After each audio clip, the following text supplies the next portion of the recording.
How's it going, folks? It's your boy Gino here. I want to talk to you today about criminals. Now, criminals is an interesting subject, and I'm not sure it immediately relates to this picture on screen. However, I just watched this film for the first time. It's called The Hidden Fortress, and I was directed to watch it because I watched Yojimbo yesterday, which features the actor on the right-hand side of the screen there in the character role. And I had seen Yojimbo before, but because I've been watching the Dollars trilogy, I thought it was a good idea to look back on the original source material for that first film and see how it compared. And it really made me want to look over Kurosawa's other films that I hadn't seen. So I wouldn't be surprised if I'm back making another video tomorrow after I watch Ran, but we'll see how it goes. To begin with, I want to talk a little bit about the movie, but mostly about the role of the peasants in the film, and a scene very close to the end, which made me look at things in an interesting way that I wanted to do a quick talk about. So I'm not going to roll out the whole synopsis of the film, but needless to say, there's a pair of peasants who get involved with an adventure with the characters on the screen now, and these are the upper class nobility characters who end up teaming up with these peasants to do something, though there's areas of ambiguity about the film that not all the characters are aware of what's going on at all times, but some of them are. And I think this is really interesting because near the end of the film, there's this treasure, all right? And the peasants are kind of motivated by this treasure throughout the picture, and it seems really close to the end, like they're about to get their hands on everything, just through pure serendipity. But like the local police find them and immediately are suspicious that these peasants have all this treasure. Okay, that's not permitted. People like this are not allowed to be rich.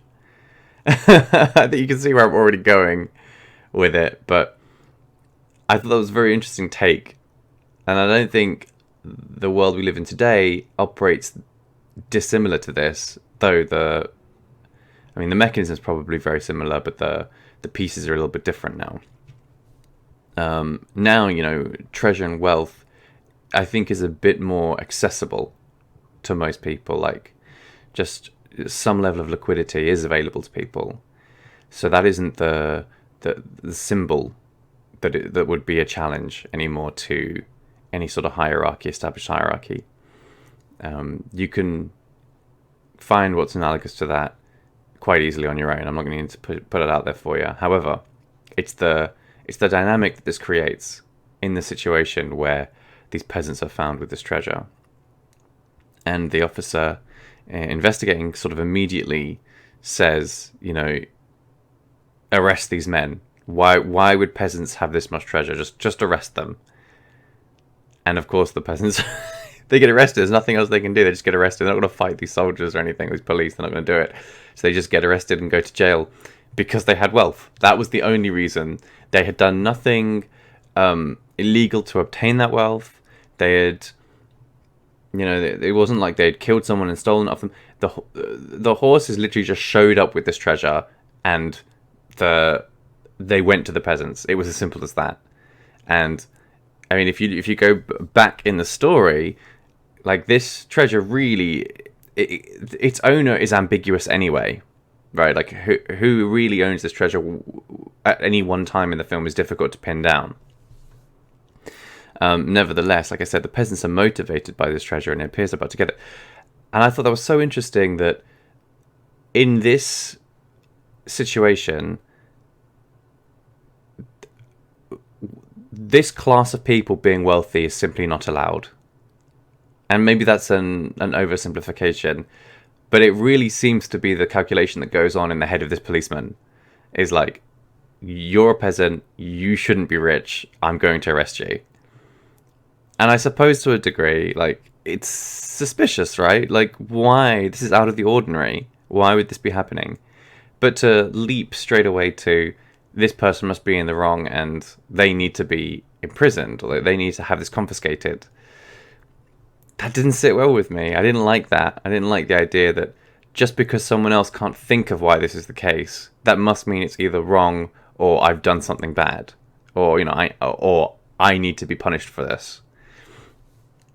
And I also was considering that what that represents in the film is to have that level of wealth is to actually be a sort of a player at a serious level of power.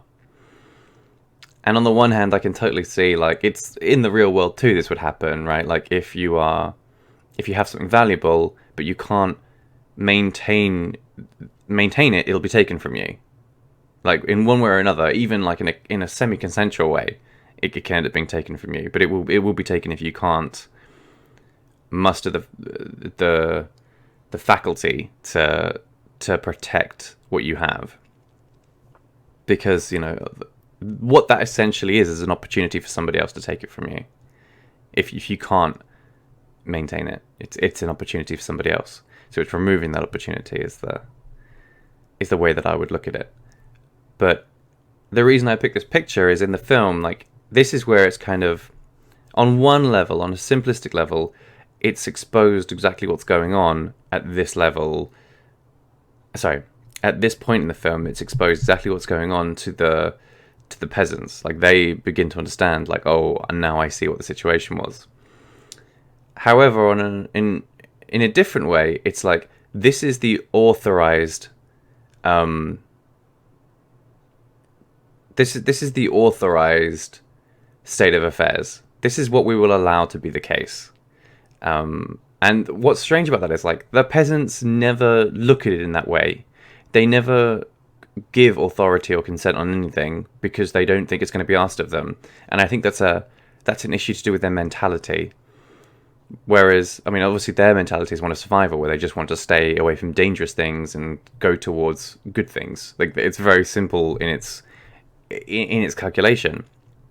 Whereas the people in the nobility view it very differently. Like, for them, I mean, obviously being a drama from this time and from this geographical location, it's going to carry some innate themes with it that are endemic to that area. But, like, the nobility seem to be more concerned with, it's not so much about survival, it's about my consent. It's about, what I authorize. And there's multiple points in the film where, like, even though the peasants are always scrambling to survive and will do anything to try and keep living, the nobility are much more willing and, in fact, desirous of, like, no, my will comes before my life. Like, it will be my way or I'll die. There's no... It's a bit uncompromising like that. And I think that's a truly interesting, like, characteristic to examine. Like, are people in positions of authority because of some sort of happenstance, or because of, like, random convergence, some sort of a remainder of a calculation, and that there will always be somebody on that side of the equal sign? Or is it in fact that, like, it's innate personality traits? It's this separate mentality that is allowed to be given rise in those with these traits, that then pushes them into these positions of this higher class. And I suspect it might be that, actually. Like, the more I consider that, the more I think, well, maybe that is the case. And the reason I wanted to relate this to outlaws is, well, outlaws kind of operate in a middle ground between the peasant and the nobility, right? So it's like I said, so in this picture we can accept or appreciate that there is, like, an authorized class of nobility. Like, this is the authorized nobility. These are the ones where the other levels of the nobility have sort of sanctified it and justified it, and they have some level of cooperation in that while they're competing with each other for dominance, they are moreover maintaining their position by suppressing the rest of the population. Okay, so, like, they've got a bit of an agreement with each other that they're competing for dominance in their own hierarchy internally. However, the first and foremost is keeping the entire rest of the population subservient to them. And so that's a dynamic I think you can examine in so many different places at different times. But I think it's so interestingly like exemplified in this kind of like Japanese culture of this period, because the peasants are so instinctually driven. It's just survive. It's just move towards opportunity.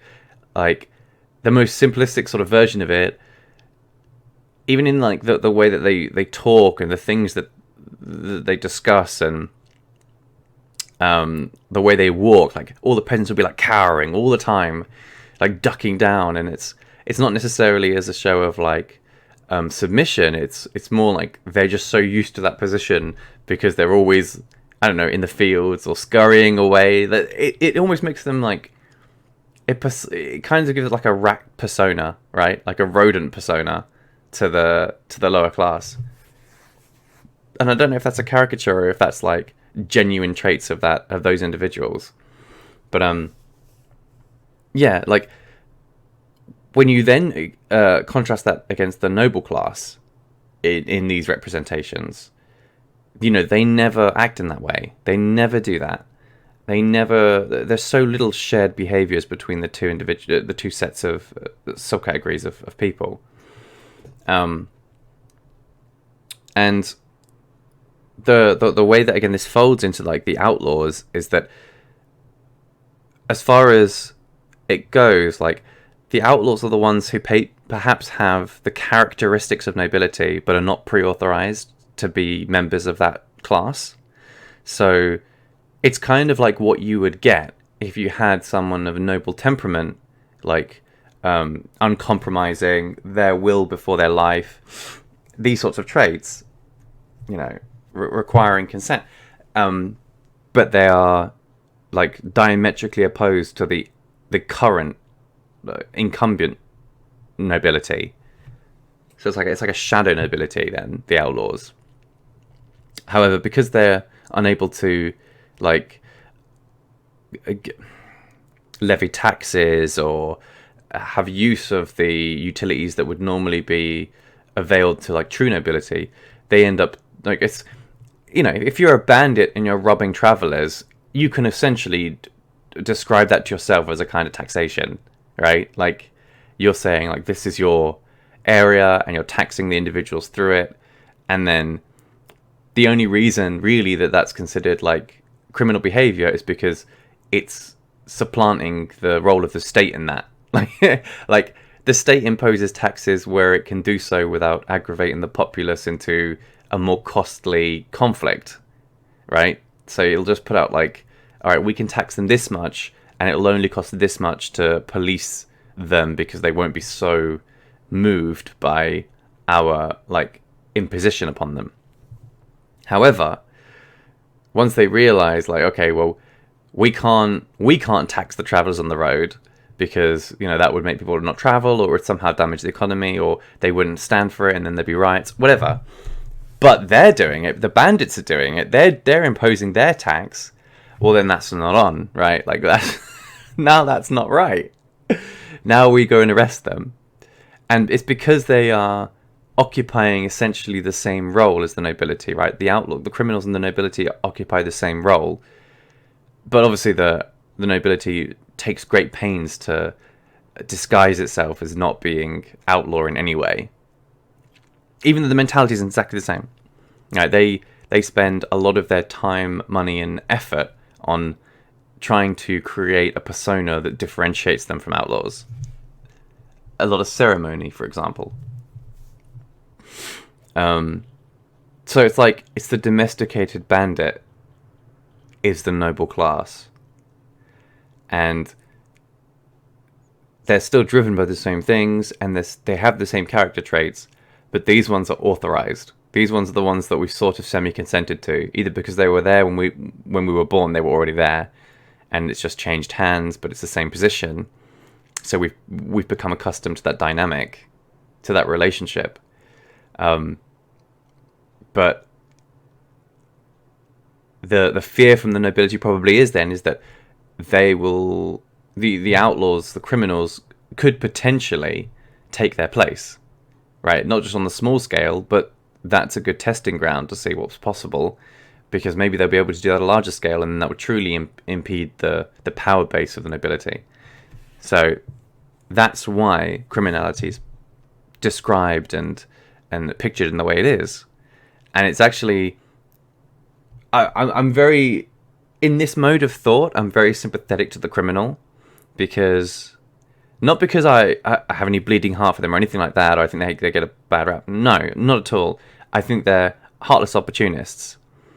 But I'm saying they're exactly the same as the nobility. The nobility simply are the ones writing the laws. That's the only difference. If the outlaw could write the laws, he would be the nobility. The truth is, they're all feeding on the peasantry, right? They're all feeding on the lower class. I know I'm getting very Marxy here, and I'm not trying to, but I am at least acknowledging that he made a genuine observation. There is some, I mean, there can be some benefit derived from that. Don't get me wrong, like, having a ruthless tyrant as a leader doesn't necessarily mean life's going to improve. However, it may define the survival of your genotype if he's kind of heartless to you, but he's really heartless to your enemies, to those who would otherwise exterminate you or outcompete you, right? So there may be some like evolutionary logic going on here, where it's not pleasant, but it actually works. And that's all evolution requires, right? This is the thing about adaptation that really bothers me. Like, people think adaptation is some sort of like a learning process, but to learn you need memory. You can't have a learning process without some way of storing the data you already have.